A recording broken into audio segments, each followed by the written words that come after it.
Welcome once again to Lehto's Law. Here's Steve Lehto. Whole bunch of people sent me the story for obvious reasons. Skittles are unsafe for consumers, according to a lawsuit, because they contain a known toxin. The candy Skittles. You've seen the commercials on television. I hate those commercials. I haven't had a Skittle in years, primarily because I find those commercials to be offensively stupid. I refuse to buy or consume a product that is sold with a commercial that insults my intelligence. I will go out of my way to avoid it, and I hate those commercials. So, USA Today ran a story written by Wyatt Grantham Phillips, but if you simply type the word Skittles into a search engine right now, you'll find hundreds of stories on this. A consumer's filed a lawsuit against Mars, the candy maker, alleging that Skittles contain a known toxin that makes the rainbow candies unfit for human consumption. And unfit for human consumption sounds bad because you'd think that fit for human consumption should be the threshold that our foodstuffs should meet. In a lawsuit seeking class action status filed in Northern District, California, U.S. District Court, attorneys for the California resident who filed the suit said that Skittles were unsafe for consumers because they contain heightened levels of titanium dioxide. And of course, chemicals often sound bad out of context, and titanium dioxide sounds like some kind of space-age material. Mars Inc. uses titanium dioxide to produce the well-known array of artificial colors in Skittles. Not flavor, but colors. In 2016, the candy maker publicly shared its intention to remove titanium dioxide from its products. They said they'd do that in the coming years, but they have not done it yet, according to the complaint filed last week. So they're still using titanium dioxide in the Skittles. In a statement sent by Mars to USA Today and several other news outlets, the company said, "We do not comment on pending litigation, but our use of titanium dioxide complies with FDA regulations. The Food and Drug Administration regulates what can and cannot be put in foods sold across America."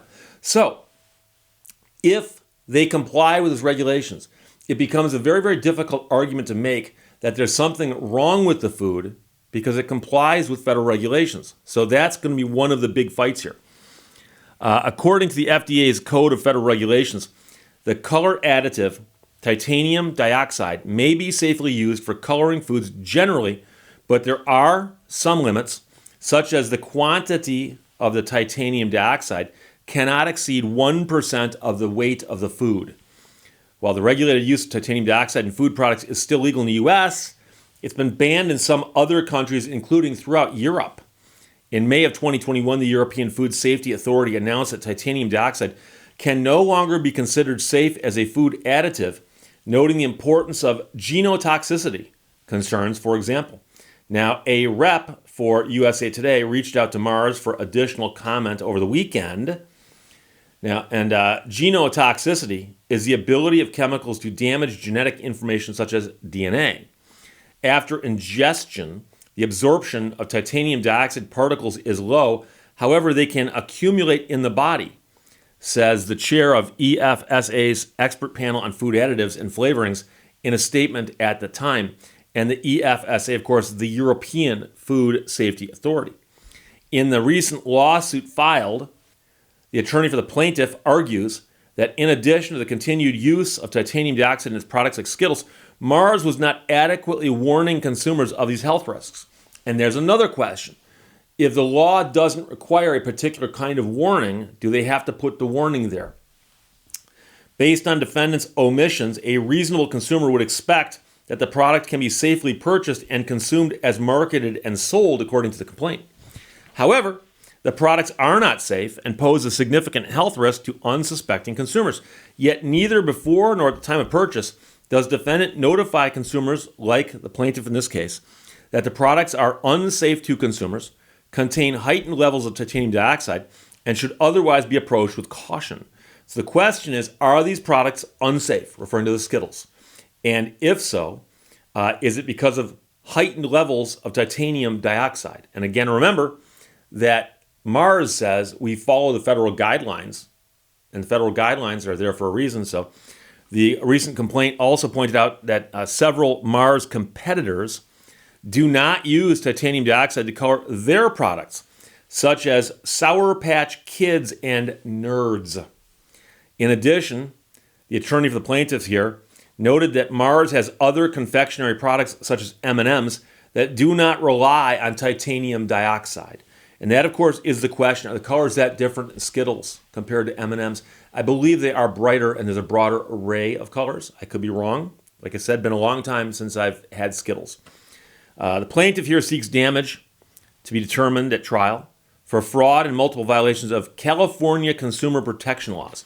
And that's the real question, because under federal standards, if they meet the federal standards, there's not much of an argument to be made.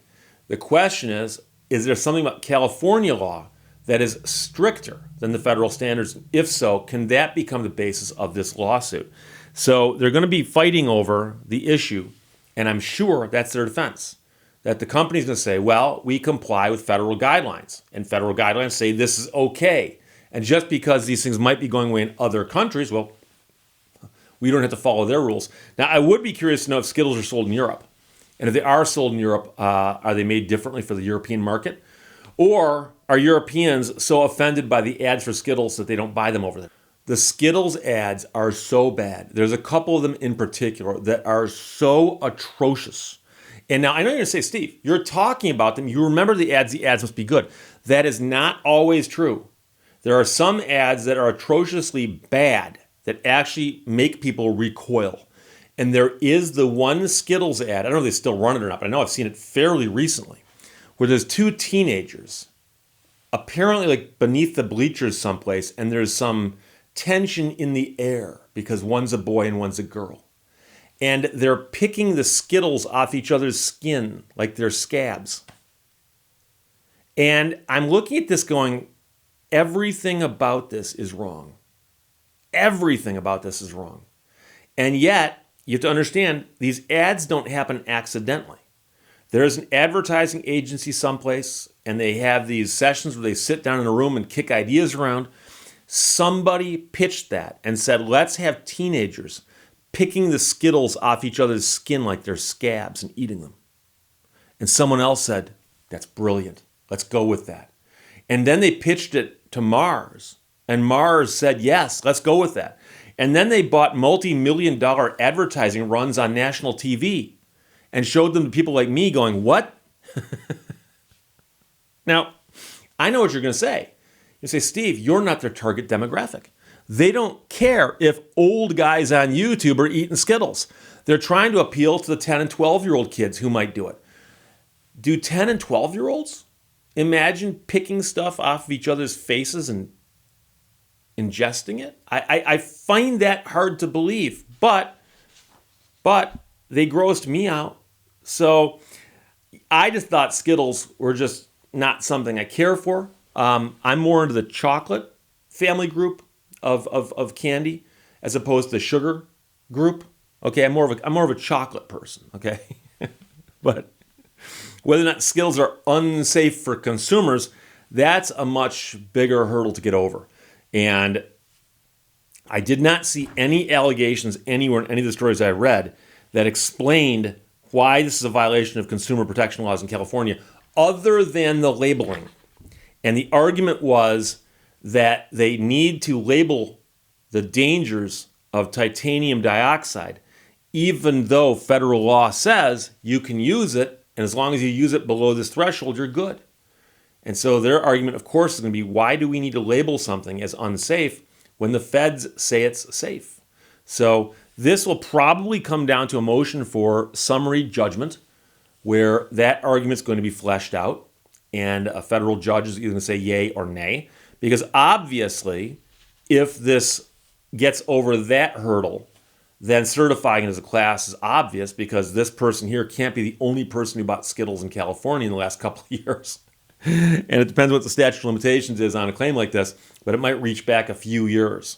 So there you go. But the story is sent to me by Joel, David, yeah, two Davids, Eric, Ronald, Aaron, Robert, Edward, and Hamza. Thank you very much. USA Today ran this version from Wyatt, Grantham, Phillips, but the headline, which is getting everyone's attention, Skittles are unsafe for consumers, lawsuit charges, because they contain a known toxin. And I will tell you that 99 times out of 100, if not 99 point something out of 100, my t-shirts are irrelevant to the story at hand. I usually grab a shirt off the rack, wear it, and put it on the far end, and it rotates through. New t-shirts get put in the front and work their way back. And once in a great while, a shirt will coincide with the story, and it's sheer chance. I will admit, I walked up the shirt rack today and saw the rainbow shirt. And I thought to myself, that is apropos of a story about Skittles. Although the shirt, of course, is for South Carolina. But again, I did make that conscious decision, so I thought I should tell you. Questions or comments, put them below. Otherwise, talk to you later. Bye-bye. Thank you for watching Lehto's Law. There are lots of people who mistake their imagination for their memory.